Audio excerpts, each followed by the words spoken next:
మరి ఈ యొక్క కీర్తనాకారుడు యెహోవా యొక్క కృపాతిశయమును నిత్యము నేను కీర్తించగలను. కృపా ప్లస్ అతిశయం అంటే దేవుని యొక్క కృపను బట్టి, ఆ కృప యొక్క అతిశయమును బట్టి నేను యెహోవాను నిత్యము కూడా స్తుతిస్తాను. ఎందుకంటే ఆయన కృప లేకపోతే మనం బ్రతకలేము.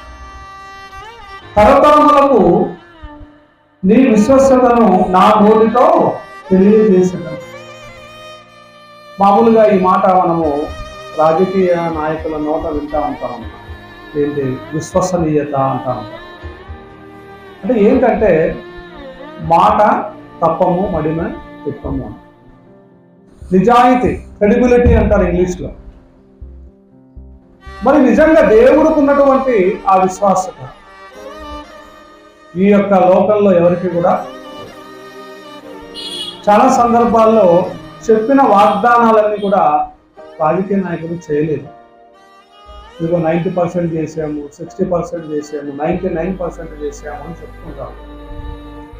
మరి అది పరిపూర్ణమైనటువంటి విశ్వసనీయత కాదు, విశ్వాస్యత కాదు.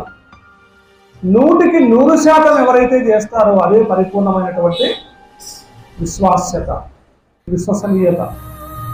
మరి అలాంటి వ్యక్తి ఎవరైనా ఉన్నారా అంటే మానవ మాత్రలో ఎవరు కూడా లేరు. కేవలం దేవుడు మాత్రమే. కానీ ఏదైతే మనకు చెప్తాడో అది తప్పకుండా చెప్పినవన్నీ కూడా చేయటానికైనా సమర్థుడుగా ఉంటా ఉన్నాడు.